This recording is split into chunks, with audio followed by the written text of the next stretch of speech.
Hi, everyone. I hope you're staying careful. I'm going to read the next poem in April 2021 from Anachronisms. My name is Delray Cross. You can find these at anachronisms.blogspot.com. That's anachronisms with a Z.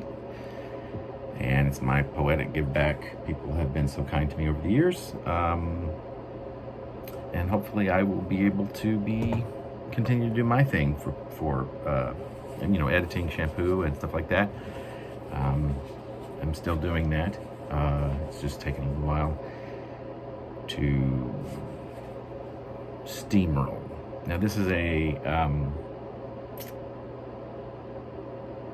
so stay tuned on that note, which I've said for years. This is a note that's this is a poem. It's rather long, I think. It's 3,213 is the number, and subtitled "The Stud's Defeat: A Still Life." Further subtitle, "Or the Seven Duds from Silver City: A Parable." Saturday, April the 17th, 2021 is when I posted this.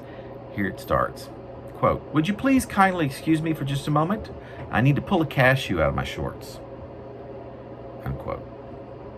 He had always called all of the shots, and so each pair of eyes went zipping all about the room at what appeared to be an erratic, irrational, and seemingly impossible speed before a full and unwavering stop to perform a short-term sort of half-glare square on in the direction of Dozier as he went about, taking every second of the time it might likely take an elegant 7-foot-tall octogenarian who casts the shadow identical to the shape of the silhouette of a slender as an overripe shoot of bamboo would no doubt take to rise and to then begin to amble from any table, be it dining or office or, as was this case here this morning, a game of cards, and in the general direction of an exit.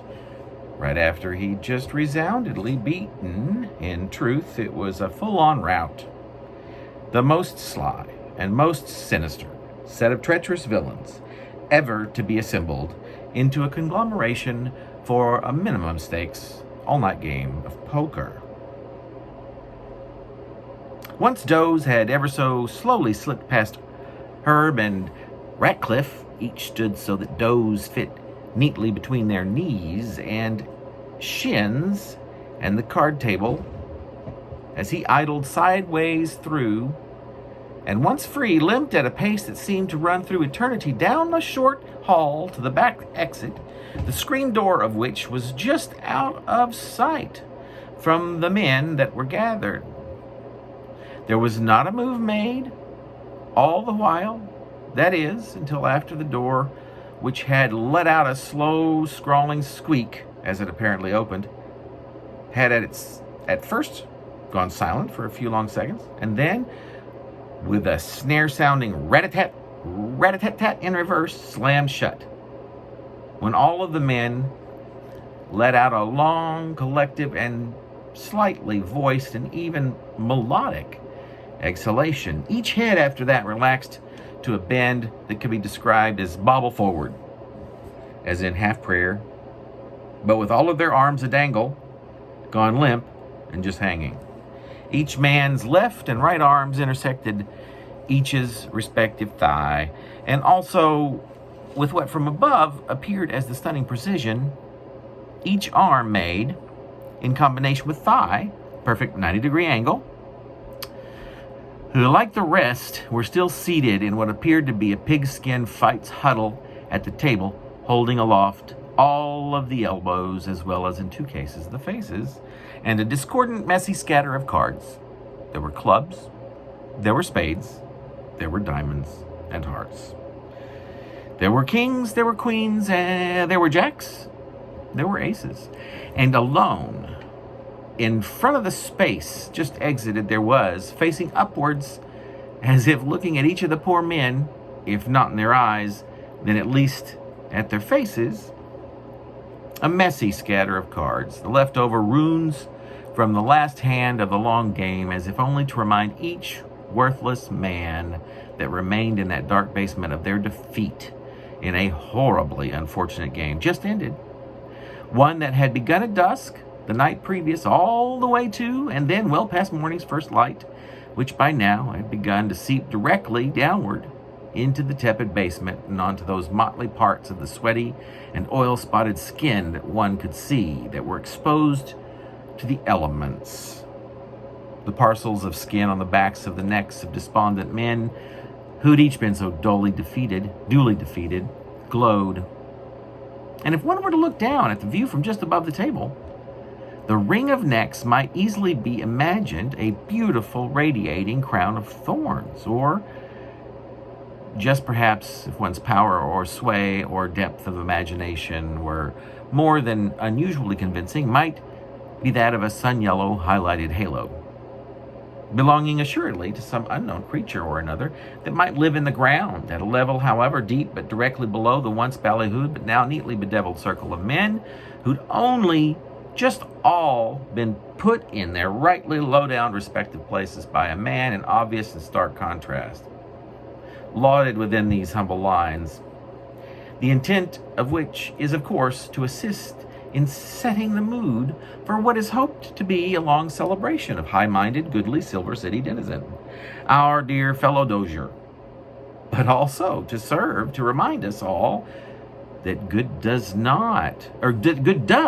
indeed inevitably win in the end, and that we must always at least believe.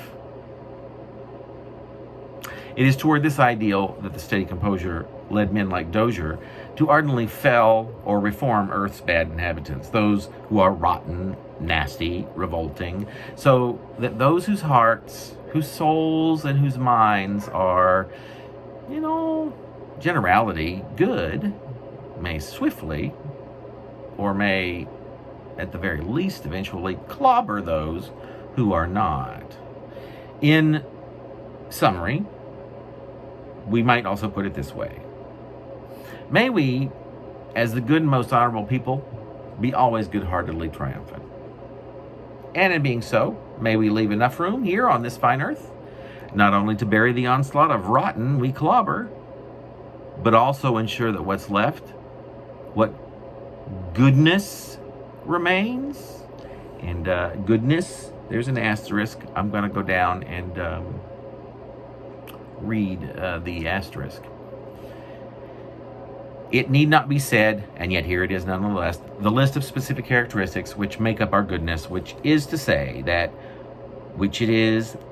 that of goodness consists, and of how just exactly to seek out and distinguish these various extant goodnesses. These are things that can only be officially ascertained by those relatively few of us, of course, who are capable of intercepting or in any other ways of finding, receiving, and securely capturing by way of what we call divine intervention, or by those even fewer, I might sadly add, who hold the sacred gift of speaking the tongue, of those who can and do communicate directly with undead ghosts and visions in a variety of erstwhile apparitions, which is to say, only to those with such inherent knowledge and command over the ethereal beings who can outwit them and with whom can negotiate, interpret, and oversee implementation of enduring treatises of peace and liberation. And finally, there are those, maybe one, perhaps two of us, tops, in each given era, we call the learned. It is their lives who have been called forth to repurpose, to sacrifice themselves toward the greatest of all of services to humankind.